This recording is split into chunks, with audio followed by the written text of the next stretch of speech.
Kumusta mga kaibigan? Ngayon, gusto kong magsimula sa isang seryosong babala. Alam niyo ba na habang tayo ay tumatanda, ang unang bahagi ng ating katawan na nagpapakita ng senyales ng panghihina ay hindi ang ating mga braso, hindi rin ang ating likod, kundi ang ating mga binti. Tama, ang iyong mga binti ang unang humihina. At kapag humina ang mga ito, hindi lamang tungkol sa pakiramdam ng pagod o pagbagal, kundi tungkol sa pagkawala ng iyong kalayaan. Isipin na hindi mo kayang umakyat sa hagdan sa iyong sariling bahay, nahihirapan kang tumayo mula sa isang upuan, o mas malala pa, humaharap sa isang pagkahulog na maaaring magpabago sa iyong buhay magpakailanman. Nakakatakot, hindi ba? Ngunit narito ang magandang balita, hindi ito kailangang maging iyong kinabukasan. Nakikita mo, ang iyong mga binti ay parang pundasyon ng isang bahay. Kapag ang pundasyon ay matibay, ang lahat ng iba pa ay nananatiling matatag. At ngayon, ibabahagi ko ang 3 kamanghamanghang pagkain na magpapanatili sa iyong mga binti na malakas, maliksi, at handang dalhin ka saan man dalhin ka ng buhay. Manatili kang nakikinig dahil hindi ito mga mamahaling sangkap na mahirap hanapin. Ito ay mga simpleng pagkain na abot kaya na maaari mong idagdag sa iyong mga pagkain ngayon. At ipinapangako ko, kung susundin mo ang payong ito, madarama mo ang pagkakaiba sa loob lamang ng ilang linggo. Ngunit teka, mas gumaganda pa dahil iniligtas ko ang pinakamaganda para sa huli. Ito ay isang pagkain na hindi lamang nagpapalakas ng iyong mga binti, kundi tumutulong din sa iyong utak at kalusugan ng puso. Maniwala ka sa akin, hindi mo ito gustong palampasin. Kaya bago tayo sumabak, gusto kong itanong sa iyo ito, naramdaman mo na ba na humihina ang iyong mga binti? Siguro mas mahirap umakyat sa hagdan o ang iyong balanse ay hindi na katulad ng dati. Kung ang sagot ay, kung gayon ito ang video na hinihintay mo. Mangako tayo ngayon sa ating mga sarili at sa ating mga mahal sa buhay na gagawin natin ang lahat ng ating makakaya upang manatiling malakas, manatiling aktibo, at manatiling malaya. Handa ka na ba? Sige na! Bakit unang humihina ang iyong mga binti? May itatanong ako sa iyo, napansin mo na ba na ang pag-akyat sa hagdan ay medyo mas mahirap kaysa dati? O ang pagtayo mula sa isang upuan ay nangangailangan ng kaunting dagdag na pagsisikap. Hindi lamang iyan sa iyong isip. Mayroong siyentipikong dahilan para dito. Nakikita mo, habang tayo ay tumatanda, ang ating mga katawan ay dumadaan sa isang proseso na tinatawag na sarcopenia, isang natural na pagbaba sa muscle mass at lakas. At narito ang nakakagulat na katotohanan. Simula sa iyong ika-negatibo 40 taon, nagsisimula kang mawalan ng humigit kumulang 1% ng iyong muscle mass bawat taon. Sa oras na umabot ka sa iyong ika-negatibo 60 taon, ang numerong iyon ay dumodoble. Ngunit narito ang bahagi na hindi alam ng karamihan sa mga tao, ang iyong mga binti ang unang nakakaramdam ng epekto. Bakit? Dahil ang mga ito ang pinakamalaki at pinakaaktibong mga kalamnan sa iyong katawan. Araw-araw, dinadala ka ng iyong mga binti sa bawat hakbang, bawat upo ang inuupuan mo, bawat paggalaw na ginagawa mo. Sila ay parang pundasyon ng isang bahay, laging nasa ilalim ng presyon, laging ginagawa ang mabigat na trabaho. Hayaan mong ipaliwanag ko ito tulad nito, isipin na ang iyong mga kalamnan ay parang isang savings account. Kapag ikaw ay bata, ang iyong katawan ay patuloy na nagdedeposito ng lakas at pagtitiis sa account na iyon. Ngunit habang ikaw ay tumatanda, ang iyong katawan ay nagsisimulang gumawa ng mga withdrawals. At dahil ang iyong mga binti ay labis na ginagamit, sila ang unang lugar kung saan lumilitaw ang mga withdrawals na iyon. At ang mga resulta. Nagsisimula ito ng banayad sa una. Siguro napansin mo na ang iyong mga binti ay medyo mas mabigat kapag ikaw ay naglalakad paakyat o kailangan mong kumapit sa isang rehas para sa balanse. Ngunit sa paglipas ng panahon, ang mga pagbabago ay nagiging mas dramatiko. Ang mga aktibidad na dati mong ginagawa ng hindi iniisip, tulad ng paghahalaman, pagsasayaw, o paghabol sa iyong mga apo, ay nagsisimulang maging mas mahirap.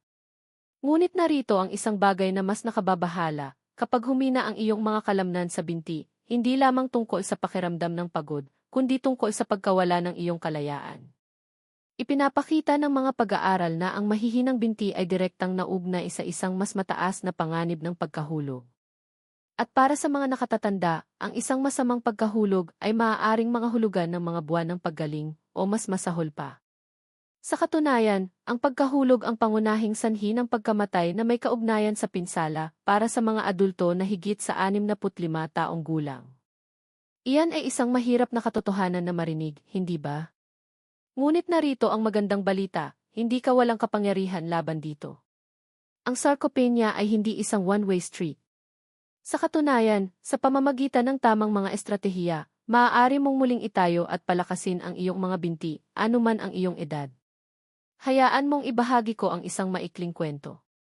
Mayroong isang babae na nagngangalang Aling Nena, 72 taong gulang, na nahirapan sa mahihinang binti sa loob ng maraming taon. Tumigil siya sa paglalakad sa parke dahil naramdaman niyang nanginginig ang kanyang mga tuhod at ang mga hagdan ay parang pag-akyat sa isang bundok. Ngunit nang magsimula siyang tumuon sa tamang pagkain at simpleng mga ehersisyo, ang kanyang pagbabago ay kamangha-mangha. Sa loob ng ilang buwan, nakabalik na siya sa paglalakad ng 1 milya araw-araw at sumali pa sa ballroom dancing. Ngayon, gusto kong isipin mo ang tungkol sa iyong mga binti. Sila ba ay kasing lakas ng dati? Nararamdaman mo ba ang pagiging matatag at kumpiyansa kapag ikaw ay gumagalaw? Kung napansin mo kahit ang pinakamaliit na senyales ng panghihina, huwag mong baliwalain ang mga ito dahil mas maaga kang kumilos, mas mabuti ang mga resulta. Kaya handa ka na bang kumilos? Magaling! Sa susunod na seksyon, ihahayag ko ang 3 makapangyarihang pagkain na makakatulong sa iyo na panatilihing malakas, maliksi, at handa ang iyong mga binti na suportahan ka sa loob ng maraming taon na darating. At maniwala ka sa akin, gusto mong manatili hanggang sa huli dahil ang huli ay maaaring magulat sa iyo. CJ.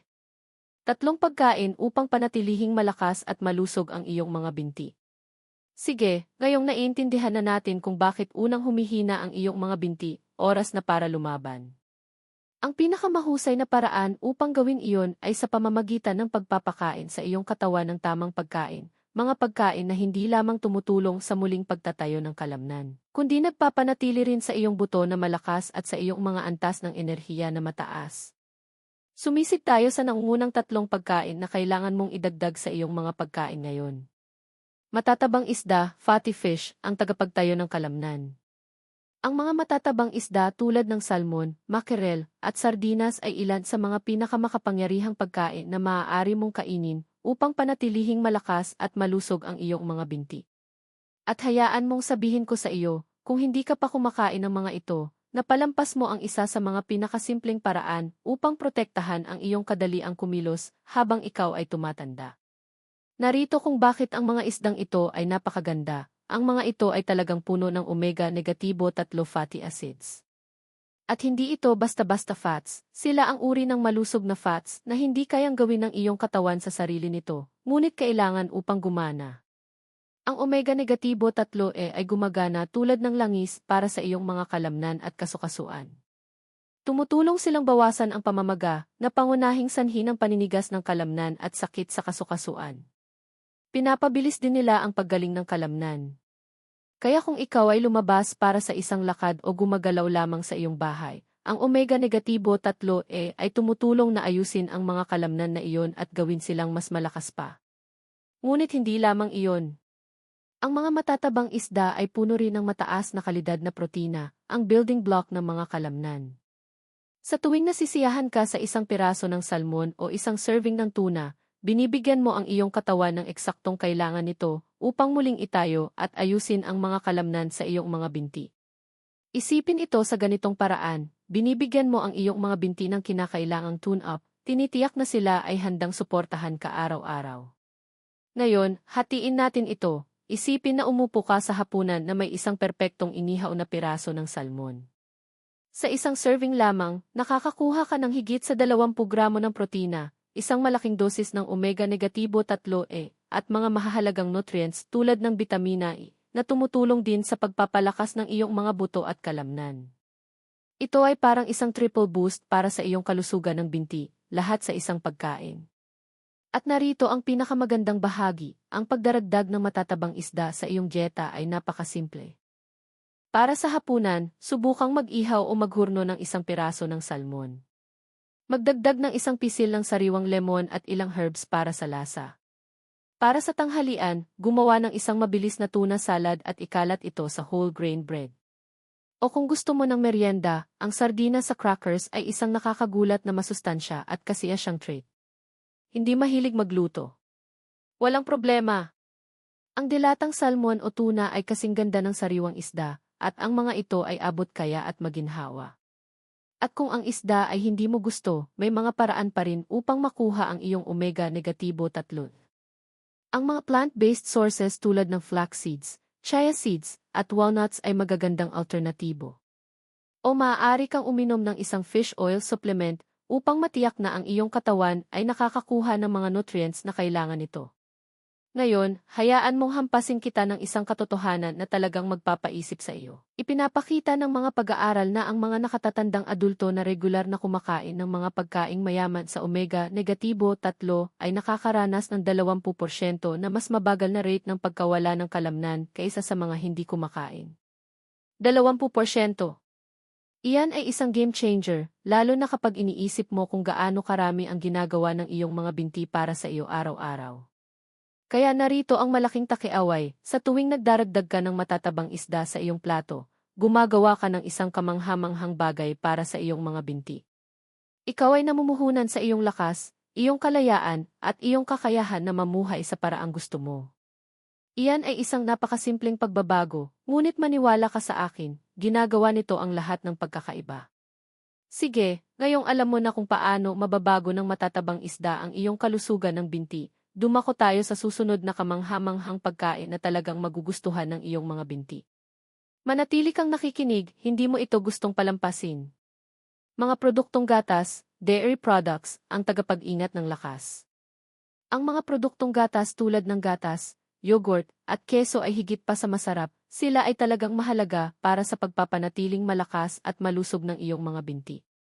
Habang tayo ay tumatanda, ang ating mga katawan ay nangangailangan ng mas maraming suporta upang mapanatili ang lakas at kadaliang kumilos. At ang gatas ay naghahatid ng dalawang critical na nutrients na nagtutulungan upang magbigay ng suportang iyon, protina at calcium. Magsimula tayo sa protina. Ang protina ang building block ng kalamnan, simple lang. Sa tuwing gumagalaw ka, maging ito ay pagtayo, paglalakad, o pag-akyat sa hagdan, maliliit na punit ang nabubuo sa iyong mga fibers ng kalamnan. Ginagamit ng iyong katawan ang protina upang ayusin ang mga punit na iyon, ginagawang mas malakas at mas matatag ang iyong mga kalamnan. Ngunit narito ang hamon, habang tayo ay tumatanda, ang ating mga katawan ay nagiging mas mahusay sa pagtatayo at pagpapanatili ng kalamnan. Iyan ang dahilan kung bakit ang pagkuha ng sapat na protina araw-araw ay hindi maaaring pag-usapan kung gusto mong manatiling aktibo at malaya. At narito ang magandang balita, ang mga produktong gatas ay isa sa mga pinakamahusay na mapagkukunan ng mataas na kalidad na protina na maaari mong hanapin. Alam mo ba na ang isang baso ng gatas ay naglalaman ng humigit kumulang 8 gramo ng protina, o ang Greek yogurt, isang paborito sa mga eksperto sa kalusugan, ay naglalaman ng napakalaking 20 gramo ng protina sa isang serving lamang.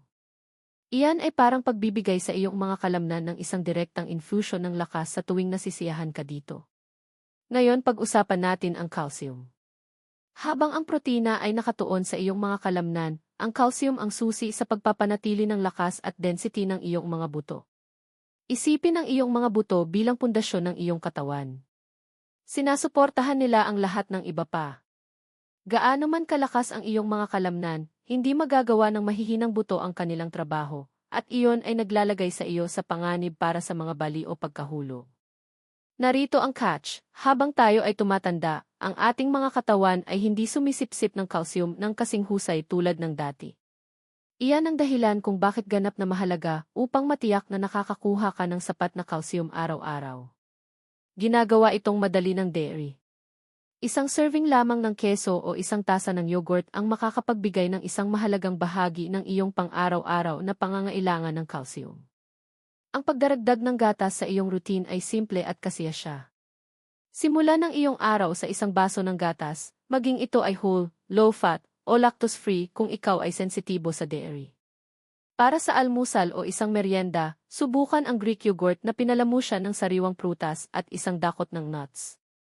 Ito ay hindi lamang masarap, kundi isa ring powerhouse ng nutrients na ipagpapasalamat sa iyo ng iyong mga binti. Para sa tanghalian o hapunan, iwiwisik ang ilang keso sa iyong salad o idagdag ito sa isang sandwich para sa isang buhos ng protina at calcium. Maaari mo ring tangkilikin ang keso na may whole grain crackers bilang isang mabilis na merienda na kasiya siya at masustansya. At paano kung hindi ka fan ng gatas o ikaw ay lactose intolerant? Huwag mag-alala, may mga opsyon pa rin para sa iyo. Maraming plant-based milks tulad ng almond o soy milk ang pinatibay ng calcium at gumagawa ng isang kamangha-manghang alternatibo. Maaari ka ring tumingin sa iba pang mga pagkaing may mataas na calcium tulad ng pinatibay na cereals, leafy greens, o calcium supplements. Hayaan mong ibahagi ko ang isang maikling kwento upang ipakita sa iyo kung paano gumagana ito sa totoong buhay. Si Mang Robert, isang 68 taong gulang na retirado, ay nahirapan sa mahihinang binti at sakit sa kasukasuan sa loob ng maraming taon. Iminungkahi ng kanyang doktor na magkaroon siya ng mas maraming dairy sa kanyang dieta. Nagsimula si Mang Robert ng simple, isang baso lamang ng gatas sa umaga at isang serving ng yogurt sa hapon. Sa loob ng ilang buwan, napansin niya ang isang mahalagang pagbuti. Naramdaman niyang mas malakas ang kanyang mga binti, tumaas ang kanyang mga antas ng enerhiya, at nagsimula pa siyang maglakad ng mas malalayong distansya at umakyat sa hagdan ng may kadalian. Mga bagay na naramdaman niyang parang isang gawain lamang noong isang taon. At sinusuportahan ito ng agham. Ipinapakita ng mga pag-aaral na ang mga nakatatandang adulto na kumukonsumo ng sapat na protina at calcium mula sa dairy ay may mas mahusay na pagpapanatili ng kalamnan, mas malalakas na buto, at isang nabawasan na panganib ng pagkahulog at bali. Kaya maging ito ay isang baso ng creamy milk, isang tasa ng yogurt, o isang hiwa ng keso, isipin ang bawat serving ng dairy bilang isang investment sa iyong lakas, iyong kadaliang kumilos, at iyong kalayaan. Ngayon, isipin ito, naglalakad ka ng may kumpiyansa, umaakyat sa hagdan ng walang pag-aalinlangan, at pakiramdam mo'y malakas at matatag araw-araw. Iyan ang kapangyarihan ng pagdagdag ng dairy sa iyong routine. Kaya ano pang hinihintay mo? Simulan na ngayon at hayaan mong gawin ng dairy ang mahika nito sa iyong mga binti. Sunod, susuriin natin ang huling powerhouse food na talagang magugustuhan ng iyong mga binti at maniwala ka, baka magulat ka. 3 mababerdeng gulay ang tagapagligtas ng binti. Ngayon, pag-usapan natin ang isang grupo ng pagkain na madalas minamaliit, pero talagang kailangan para mapanatiling malakas at malusog ang iyong mga binti, ang mga mababerdeng gulay. Tinutukoy ko ang spinach, kale, collard greens, at arugula. Ang mga masusustansyang gulay na ito ay gustong-gusto ng iyong mga muscles at buto. Narito kung bakit ang mga gulay na ito ay napakalaking tulong. Sila ay puno ng 3 powerhouse nutrients, vitamin E, magnesium, at potassium. Magkasama, ang mga nutrients na ito ay nagtutulungan upang protektahan ang iyong mga binti at tulungan silang gampanan ang kanilang tungkulin ng mahusay. Simulan natin sa vitamin E. Ang bitamina na ito ay may mahalagang papel sa pagpapanatiling malakas ng iyong mga buto. Isipin mo ito bilang pandikit na tumutulong sa iyong katawan na sumipsip ng calcium at ilagay ito sa iyong mga buto kung saan ito nararapat. Kung kulang ka sa vitamin E, maaaring hindi epektibo ang lahat ng calcium na kinokonsumo mo. At narito ang isang katotohanan na magbubukas sa iyong mga mata. Ipinapakita ng mga pag-aaral na ang mga taong nakakakuha ng maraming vitamin E sa kanilang dieta ay mas malamang na magkaroon ng fractures habang sila ay tumatanda. Napakalaking bagay iyan para sa sinumang gustong manatiling aktibo at independyente. Ngayon, pag-usapan natin ang magnesium, ang tahimik na makina sa likod ng iyong mga muscles. Tinitiyak ng magnesium na ang iyong mga muscles ay gumagana ng maayos at hindi nagkikramp. Nagising ka na ba sa kalagitnaan ng gabi na may masakit na leg cramp? Maaaring ito ang paraan ng iyong katawan para sabihin sa iyo na kulang ito sa magnesium. Ang mga mababerdeng gulay ay isa sa mga pinakamahusay na natural na pinagmumulan ng mahalagang mineral na ito. Ang pagdaragdag nito sa iyong mga pagkain ay makakatulong sa iyong mga muscle na manatiling relaxed, handa at walang cramp. Panghuli, mayroon tayong potassium na malaki ang naitutulong sa pagbabawas ng pagkapagod ng mga muscles. Gumagana ang potassium upang balansihin ang mga electrolytes sa iyong katawan na tinitiyak na ang iyong mga muscles ay hydrated at gumagana. Isipin mo ito bilang pampatatag ng gasolina na nagpapanatili sa iyong mga binti na puno ng enerhiya, naglalakad ka man, naghahalaman, o umaakyat sa hagdan. Kung kulang ka sa potassium, maaaring manghina, mapagod o maging mahina ang iyong mga binti. Ngayon, siguro nagtataka ka kung paano ka makakapagdagdag ng mas maraming mababerdeng gulay sa iyong mga pagkain. Narito ang magandang balita, madali, masarap at napakaraming gamit nito. Para sa almusal, magdagdag ng isang dakot ng spinach sa iyong morning omelette. Ito ay isang simpleng paraan upang simulan ang iyong araw na may dagdag na sustansya. Sa pananghalian, gumawa ng kale salad na may olive oil, lemon juice, at kaunting parmesan cheese. Ito ay masarap kasi siya at puno ng lahat ng kailangan ng iyong mga binti. Para sa hapunan, igisa ang ilang collard greens na may bawang at kaunting asin bilang masarap na side dish. Maaari mo ring ihalo ang mababerdeng gulay sa isang smoothie na may saging at almond milk para sa mabilis at nakakapreskong merienda. At narito ang bonus, ang mga mababerdeng gulay ay hindi lamang mahusay para sa iyong mga binti, kamangha-mangha rin ang mga ito para sa iyong pangkalahatang kalusugan. Sinusuportahan nila ang kalusugan ng puso, nagpapabuti ng pagtunaw, at pinapalakas pa ang paggana ng utak. Para kang kumakain ng isang superfood na gumagana para sa iyong buong katawan. Hayaan mong magbahagi ako ng isang maikling kwento upang magbigay inspirasyon sa iyo. May isang babae na nagngangalang Elena, 65 taong gulang, na nahihirapan sa panghihina ng muscle at leg cramps. Inirekomenda ng kanyang physical therapist na magdagdag siya ng mas maraming mababerdeng gulay sa kanyang dieta. Si Elena ay nag-aalinlangan noong una. Gaano kalaking pagkakaiba ang magagawa ng kaunting spinach? Naisip niya. Pero sinubukan niya. Nagsimula siyang kumain ng kale salad sa pananghalian at spinach smoothie sa umaga. Sa loob lamang ng ilang linggo, nakaramdam si Elena ng kapansin-pansing pagbuti. Mas malakas ang pakiramdam ng kanyang mga binti, nawala ang mga cramps, at nagkaroon pa siya ng mas maraming enerhiya sa buong araw. Ngayon, si Elena ay nanunumpa sa kanyang berdeng routine at sinasabi na ito ang pinakamagandang pagbabagong ginawa niya sa loob ng maraming taon. Hindi ka pa rin kumbinsido?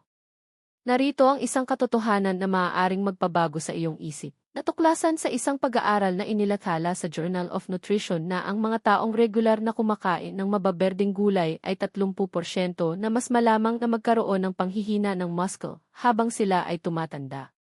Iyan ay isang napakalaking pagkakaiba para sa isang bagay na kasing simple ng pagdaragdag ng ilang dagdag na gulay sa iyong plato. Kaya ano pang hinihintay mo?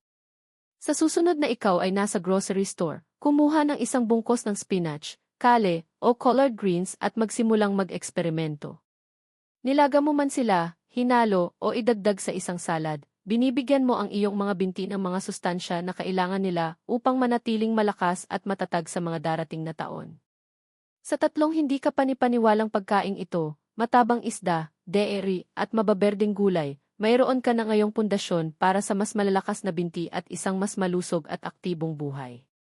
Pero huwag kang huminto dito. Marami pang dapat matutunan. Sa susunod, ibabahagi ko ang mga simpleng pang-araw-araw na gawin na magpapalaki sa mga benepisyo ng mga pagkaing ito at panatilihin ang iyong mga binti sa peak condition. Magpatuloy tayo. Mga simpleng pang-araw-araw na gawi upang panatilihing malakas ang iyong mga binti. Ngayong alam mo na ang tatlong powerhouse foods na magpapabago sa lakas ng iyong mga binti, pag-usapan natin ang mga pang-araw-araw na gawi na magdadala sa iyong mga resulta sa susunod na antas. Dahil narito ang katotohanan, ang pagkain ay ang iyong pundasyon, pero ang pagpapares nito sa ilang simpleng routine ay maaaring magpalaki sa mga benepisyo nito at tulungan kang bumuo ng lakas, katatagan, at tibay sa mga darating na taon. Una, manatiling aktibo araw-araw. Hindi na lingid sa kaalaman ang sinuman na ang paggalaw ay mahalaga para sa pagpapanatiling malakas ng iyong mga binti, pero narito ang pinakamagandang bahagi, hindi mo kailangang gumawa ng anumang ekstreme. Kahit na ang 20 hanggang 30 minutong paglalakad bawat araw ay maaaring gumawa ng mga himala. Ang paglalakad ay nagpapabuti ng daloy ng dugo sa iyong mga muscles, nagpapalakas sa iyong mga buto, at nagpapanatili sa iyong mga joints na flexible. Para kang pinipindot ang reset button para sa iyong mga binti.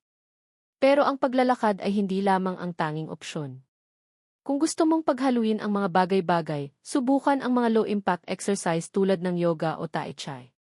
Hindi lamang ito bumubuo ng lakas, kundi nagpapabuti rin ng balanse at katatagan na mahalaga habang tayo ay tumatanda. Kahit na ang mga light resistance exercise tulad ng paggamit ng resistance bands habang nakaupo sa isang upuan ay maaaring makatulong na mapanatili ang muscle mass at maiwasan ang sarcopenia, ang natural na pagkawala ng muscle na kasama ng pagtanda. Narito ang isang tip, schedule ang iyong paggalaw pagkatapos mismo ng almusal o pananghalian. Ito ay isang magandang paraan upang palakasin ang iyong enerhiya at panatilihing malakas ang iyong mga binti nang hindi nagdaragdag ng strain sa iyong araw. Sunod, mag-hydrate, mag-hydrate, mag-hydrate. Alam mo ba na ang dehydration ay maaaring magdulot ng panghihina at pagkapagod ng iyong mga muscles? Totoo iyan. Kailangan ng iyong mga muscles ng tubig upang gumana ng mahusay. Kung wala ito, ang iyong mga binti ang isa sa mga unang lugar na makakaramdam ng strain. Layunin na uminom ng hindi bababa sa 8 baso ng tubig bawat araw, at mas marami pa kung ikaw ay aktibo o nakatira sa isang mainit na klima. At narito ang isang gamit-changing tip, simulan ang iyong umaga sa isang baso ng tubig bago ang iyong kape o tsaa. Ito ay isang simpleng gawin na agad na nagpapasimula ng iyong hydration at nagtatakda ng tono para sa isang malusog at puno ng enerhiya na araw. Ngayon, pag-usapan natin ang pagtulog at pagpapahinga. Narito ang isang bagay na hindi napagtatanto ng karamihan sa mga tao. Ang iyong mga muscles ay hindi lamang lumalakas kapag ikaw ay aktibo, sila ay lumalago kapag ikaw ay nagpapahinga. Ang pagtulog ay kung kailan ginagawa ng iyong katawan ang mahika nito, kinukumpuni at binubuo muli ang muscle fibers. Para sa mga adultong mahigit 60, ang pagtulog ng 7 hanggang 9 na oras ng dekalidad na pagtulog bawat gabi ay mahalaga para sa parehong pangkalahatang kalusugan at lakas ng binti. Kung nahihirapan kang matulog, subukan ang isang nakaka-relax na nighttime routine. Patayin ang iyong mga screens 1 oras bago matulog, humigop ng herbal tea, o magbasa ng isang nakapapawing pagod na libro. Ang mas mahusay na pagtulog ay katumbas ng mas malalakas na binti, at iyan ay isang bagay na maaari nating lahat na suportahan. Panghuli, pagsamahin ang mga gawaing ito sa kapangyarihan ng nutrisyon. Dito nagtatagpo ang lahat. Sa pamamagitan ng pagpapares ng pang-araw-araw na paggalaw, hydration, at mahusay na pagtulog sa 3 pagkaing tinalakay natin, matabang isda, dairy, at mababerdeng gulay, lumilikha ka ng isang siklo ng pagpapakain at lakas. Gagamitin ng iyong katawan ang mga sustansya na iyong pinapakain dito upang kumpunihin at muling itayo, habang pinapanatili ng iyong aktibong pamumuhay ang lahat sa balanse. At tandaan, ang pagiging consistent ay susi. Hindi mo kailangang baguhin ang iyong buhay sa isang gabi. Magsimula ng maliit. Siguro magdagdag ng 1 serving ng salmon sa iyong hapunan, maglakad ng 0 minuto pagkatapos ng pananghalian, o palitan ang iyong karaniwang merienda ng 1 tasa ng yogurt na may prutas. Bawat maliit na hakbang na iyong ginagawa ay nagdaragdag sa malalaking pagbabago sa paglipas ng panahon. Ngayon, isipin natin ang iyong malakas na kinabukasan. Isipin ito, nagising ka sa umaga na pakiramdam mo ay puno ng enerhiya. Naglalakad ka sa parke ng may kumpiyansa, umaakyat sa hagdan ng walang pag-aalinlangan, at tinatamasa ang bawat sandali kasama ang iyong mga mahal sa buhay. Iyan ang kapangyarihan ng pagkontrol sa iyong kalusugan ng binti simula ngayon. Kaya hayaan mong tanungin kita, ano ang iyong unang gagawin? Magdagdag ka ba ng ilang mababerdeng gulay sa iyong mga pagkain, maglalakad ng nakakapreskong paglalakad, o baka simulan mo ang iyong umaga sa 1 baso ng gatas upang palakasin ang iyong calcium? Ano man ito, gawin mo ang unang hakbang na iyon ngayon. Mayroon ka na ngayong lahat ng kailangan mo upang panatilihing malakas, matatag, at handa ang iyong mga binti para sa mga pakikipagsapalaran sa hinaharap. At sa pagsasalita tungkol sa mga pakikipagsapalaran, tapusin natin ang isang huling salita ng paghihikayat upang panatilihin kang motivated sa paglalakbay na ito. Tapusin natin ng malakas. Congratulations, kaibigan ko. Nakarating ka na sa dulo ng paglalakbay na ito. Ngayon ay hawak mo na ang mga lihim upang panatilihing malakas, matatag, at puno ng buhay ang iyong mga binti. Sinuri na natin ang 3 powerhouse foods, matabang isda, dairy, at mababerdeng gulay na magpapakain sa iyong mga muscles at buto, at natuklasan na natin ang mga simpleng pang-araw-araw na gawi na nagpapalaki sa mga benepisyo na iyon, na tumutulong sa iyo na kontrolin ang iyong kalusugan ng binti na hindi pa nangyayari. Pero narito ang bagay, ang kaalaman ay simula pa lamang. Ang tunay na pagbabago ay nangyayari kapag ikaw ay kumilos. Kaya hayaan mong tanungin kita, ano ang isang bagay na gagawin mong iba simula ngayon? Magdaragdag ka ba ng salmon sa iyong hapunan ngayong linggo, maglalakad sa paligid ng bloke pagkatapos ng almusal, o baka kasing simple lamang ng pagkuha ng isang dakot ng spinach sa grocery store? Ano man ito, tandaan ito, ang unang hakbang na iyon ang susi upang buksan ang isang mas malakas at malusog na ikaw. At narito ang isang bagay na mahalagang tandaan, hindi pa huli upang kontrolin ang iyong kalusugan. Ang iyong mga binti ay ang iyong pundasyon. Pananatilihin kanilang gumagalaw, nag-explore, at nabubuhay ng ganap. Sa pamamagitan ng pag-aalaga sa kanila ngayon, gumagawa ka ng isang investment sa iyong independence, iyong kalayaan, at iyong kagalakan sa mga darating na taon. Kaya narito ang isang maliit na inspirasyon para sa iyo. Tuwing pipili ka ng isang masusustansyang pagkain, tuwing humahakbang ka pasulong, literal o figuratively, gumagawa ka ng isang makapangyarihang pahayag. Sinasabi mo na hindi ako bumabagal, nagsisimula pa lamang ako. At ngayon mayroon akong hamon para sa iyo. Ibahagi ang video na ito sa isang taong pinapahalagahan mo. Baka ito ay isang kaibigan, isang miyembro ng pamilya, o isang tao na maaaring mangailangan ng kaunting paghihikayat upang mas alagaan ang kanilang kalusugan. Magkasama nating maipapalaganap ang mensaheng ito at matulungan ang iba na manatiling malakas at aktibo at puno rin ng buhay. Kung nakakita ka ng halaga sa video na ito, huwag kalimutang pindutin ang like button na iyon at mag-subscribe sa aming channel para sa higit pang mga tip, payo, at inspirasyon upang tulungan kang mabuhay ang iyong pinakamahusay na buhay sa anumang edad. At bago ka umalis, mag-iwan ng isang comment sa ibaba at sabihin sa akin kung ano ang isang bagay na nasasabik kang simulan para sa iyong kalusugan ng binti. Gusto kong marinig ang iyong mga kwento. Nagbibigay inspirasyon ang mga ito sa akin at maaaring magbigay inspirasyon din sa iba. Salamat sa paglalaan ng oras na ito sa akin ngayon. Tandaan, ang iyong kalusugan ay ang iyong pinakadakilang regalo.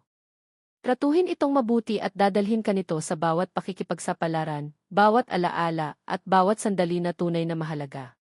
Hanggang sa susunod, kaibigan ko, manatiling malakas, manatiling aktibo, at palaging magpatuloy.